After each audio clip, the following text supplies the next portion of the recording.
Hi, my name is Lily Knight, and for my MWA3, I'm going to be doing a podcast format talking about linguistic identity and my own personal language identity. Before I came up with my own definition for linguistic identity, I first wanted to do a Google search to see what the definition came up as. So I found the definition for cultural identity, and that is the identity or feeling of belonging to a particular religion, social class, locality, or any kind of social group that has its own culture. I do agree with the cultural identity definition that I found online, and I used this along with the TED Talks that we watched and the podcasts that we listened to come up with my own definition, which is the linguistic identity is the way a language is used among groups that connects people by common understandings or beliefs, which are demonstrated through words and phrases used and they have an understood meaning within the group. So what I mean by my definition is that there are within a language, there are different groups or communities, and within those communities or groups, people use different words or phrases or slang, or they have different meanings behind words that they use that they understand. So it kind of creates a group that people are able to identify with by language.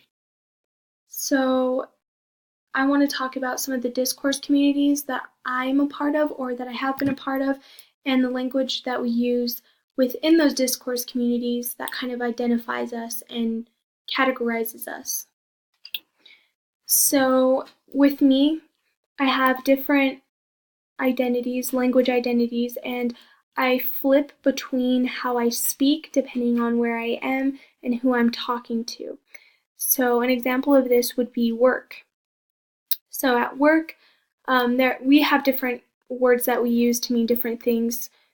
For example, when food needs to be taken to a table, so I work at a restaurant, so when food needs to be taken to a table and nobody is taking it, the chefs will call out trails, and everybody knows if you hear that, it means go to the kitchen and run the food out to people.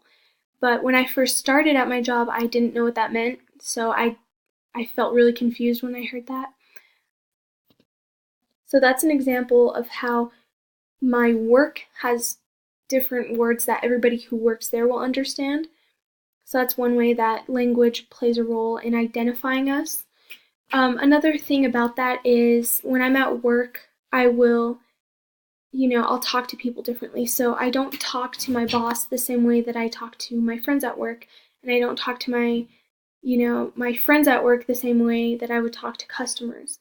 And this is a part of my language identity because I think there are formal and informal ways that I speak to people depending on who I'm speaking to. Other examples of how I speak differently and how my language identity changes throughout my day or whatever, would also be school versus social, like my friends or my family. So when I'm at school, if I'm talking to, my teachers, I usually tend to be a little more professional, just like I would be at work with my boss. I try not to use, slang words that they wouldn't understand or that are silly. And I try to, use formal language. Whereas with my friends, we have different words that we use that we understand. Different like slang words, I guess, kind of, and just like funny words that don't necessarily have a definition, but that we understand. So I also change my language when I am around my family and different family members too. The way that I talk to my siblings is different than the way that I talk to my parents. And the way that I will talk to like my older relatives is different than the way I would talk to my parents. Just because a lot of the times, like, your older relatives may not understand some of the slang words that you use or some of the things that you're referring to.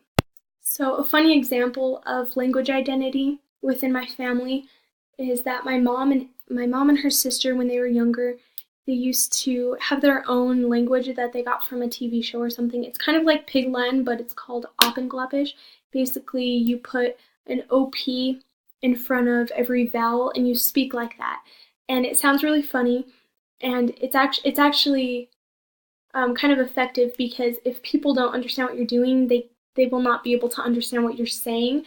So only the people who know how to speak Oppenglapisch will understand it. Just like, Pig Latin. It's just, I feel like it's less known than Pig Latin.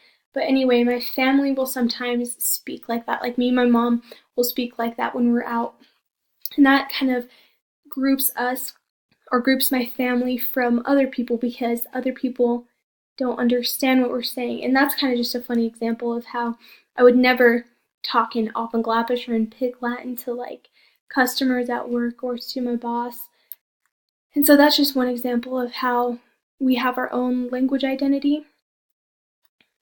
So my family, we only speak English. We're not bilingual, but I know that some people, I've even had friends whose parents speak Spanish, and so my friends are bilingual, and at home they speak Spanish or a mix of Spanish and English. And when I would go to my friends' houses and hang out with them and they would speak Spanish, I would feel kind of out of the group because I had no idea what they were saying. So that's just another example of how you speak differently with your family, even though all that I have to say is Oppenglapisch or Pig Latin, but it's kind of similar in a way. So I think that all ways that we speak, or all ways that I personally speak, I think that they're all equal. They all have an equal weight. It just depends on how I use it. So if I'm going to a job interview, for example, and I speak the way that I would speak to my friends, like my close friends, it might not have as big of an impact as if I were to speak in a formal language. And vice versa. If I'm going to hang out with some of my close friends and I just speak super properly and proper English and very formally, they might think that I'm weird. So I think that it depends. But I think it's all equally, the weight of all of your different languages is all equal. It just depends on the setting that you're in and what group you're in, because we're all a part of different types of groups. And within those groups, we use different language and different phrases. But if you bring those phrases into another group that doesn't understand what they mean or what the words mean, then you're kind of brought out of that group. So it really does depend, in my opinion, what group you're in when you're using the phrases that you use, if that makes sense. But I do think that overall, all the different ways that we speak all have equal weight. So this is just basically my outline for how I want to do this MWA. I still want to do a lot of research to incorporate more quotes into this and make it a little more structured, but this is just the basic outline for what I want to do and examples that I want to use for this MWA. But yeah, thank you for listening.